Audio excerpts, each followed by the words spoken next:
And good afternoon as of the recording of this video. The topic of discussion is basically me ranting about PvP this season and how it feels.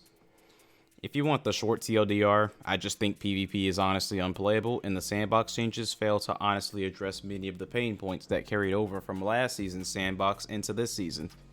Now you can click off the video and get back to what you were doing prior to clicking this. For those who want to listen to me unpack my full thoughts, don't worry, I got you. Feel free to stick around. As we all know since the launch of Witch Queen, Void 3.0 has been pretty hot to say the least. It's a lot of fun in PvE, which I have been enjoying a ton in Witch Queen lately, and allows you to build into the cool power fantasy of Void even further. Now, I am not trying to compare this to pre-nerf stasis in terms of relative strength, but rather the principle of a new or a reworked subclass. When you see its appraisal for how powerful and fun a new class is in PvE, just know PvP isn't going to be a great time. Time and time again, this notion has been correct since D1. It's inevitable, to be honest. But I just find it unacceptable when the player base is going 6 months to a year with a bad day-to-day PvP experience, like it was with Stasis. I don't think that this will be the case, though. I'll give Bungie credit where it's due. They've been pretty frequent with Sandbox changes. But I more so have an issue with how the norm to play this game encourages non-confrontation. What do I mean by that? Essentially, with how popular in new Void 3.0 is, it is reasonable to assume that you will play against a lot more hunters who opt for Invis instead of the other subclass options. You can opt for Invis, which can be looped very easily, with very little thought process to it, like at all in my opinion.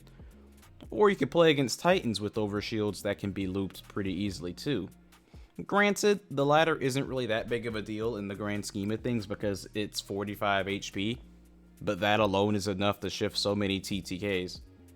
What would have been a 3-tap with a hand cannon now becomes a 4-tap. That's a big shift in TTK. Obviously, that's just one weapon type. It's the caveat I'll mention. The average skill level increased so much that many players in PvP are smart enough to cling to Void 3.0 and simply join them if you can't beat them. Hunters who choose to play Invis know it's the smarter play to just not take a gunfight where people will expect your position to be at, and instead just walk around a map invisible off radar and creep on players with a special weapon. And it's not like I hate hunters or anything like that. I play bottom tree gunslinger in pubs, which is one of my favorite classes to play. And I feel like I cannot play it because every hunter I play against is invisible off radar with information on me, but I have minimal info on them. It's like I'm playing against a bunch of Caspers here, man. If I do engage them with a primary, they disengage and wait for their invis to be up to make a move. Like I said, it's the smarter play. Can't fault them for it. But it's really unfun in the process.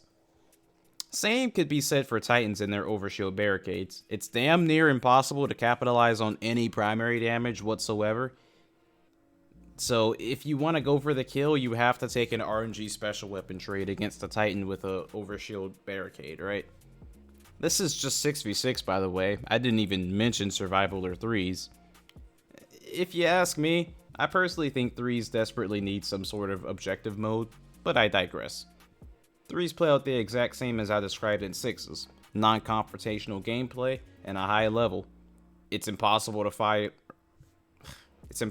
follow up on primary weapon damage if the enemy knows where you are, which is why Night Stalker is so good, because it provides an opening to be aggressive and manipulates radar. As for my opinion on Warlock, I personally haven't run into anything that feels too annoying or oppressive as far as Void 3.0 is concerned. Another thing I feel worth noting is the how cranked the lobby balancing feels. I mean, to be honest, I wouldn't really expect people to play PvP, especially when new PvE content is out at the moment, so I understand that. There's a lot of really interesting weapons I want to try, but lobby balancing just says no, which is also like another contributing factor as to why I just don't really enjoy PvP this season, to be honest. All in all, I don't really find this PvP sandbox enjoyable because I'm forced to sit there and run Night Stalker if I want to get into a gunfight.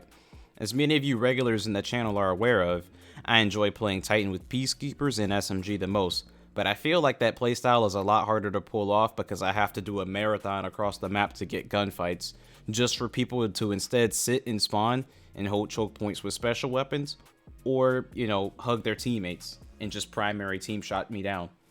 So instead of playing aggressive like I prefer, I have to walk around the map invisible with the long range weapon to get gunfights. I don't mind using pulse rifles, I think they're very fun, but I want to switch it up from laning Larry to being an aggressive Chad with an SMG, and the latter is just a headache to try and pull it all off. The Sandbox feels like last season's Sandbox, but worse. The flinch changes, the Lawrence and Arbalest don't mean anything if there's latency between you and the player, and people can exploit this by playing on a VPN server that's considerably further from where they actually reside in location. And smart players will just go invisible anyways, so the flinch changes do nothing. You can't get flinched if you don't get shot at, and people don't look at where you're going to be, right? Chaperone and Duality receive noticeable nerfs, but Chaperone's hitbox is still insane, so headshots being free has not really changed. Fusion Rifles, Last Word on Controller, and Monarch Bow all got away with murder, unscathed. DMT is still really strong, but not insanely oppressive, so bravo to Bungie for that, but still really strong as a primary option. Like I've said many times, this Sandbox feels like a worse version of last season's, and with how long you can loop Invis, you can easily leverage the strength of special weapons that much more than you ever could before. Rant lesson on D2 PvP over, no quiz to follow. Let me know what y'all think, man. Hopefully this video explains why I have not been streaming in general. D2 PvP is just not it. And while I'm not streaming, I'm thinking of doing educational video series on just how to play against the most popular things in the meta. So an example of that would be me making a video on how to play against invisible hunters and what skills you should pick up on quickly to fare against them in PvP. Let me know what y'all think of that. Thanks for listening. Peace out. I'm going tree to cut him off. Do thunder. Just kind of look at him with the barricade, nothing more. Oh, that invis was fat. They are not here. I got melted. I got melted. Got insta deleted.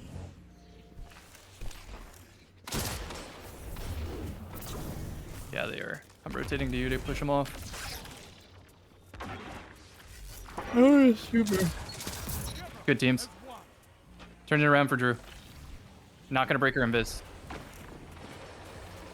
Yeah, I'm dead. My bad. Did he drop down?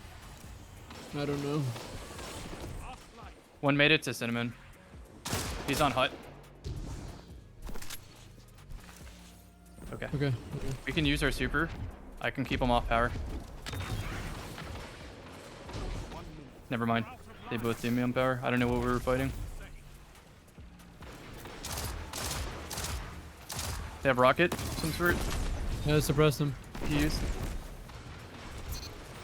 I got one Apso.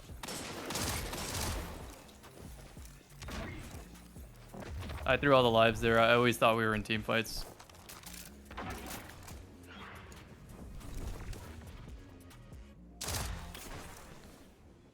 You've got 30 seconds.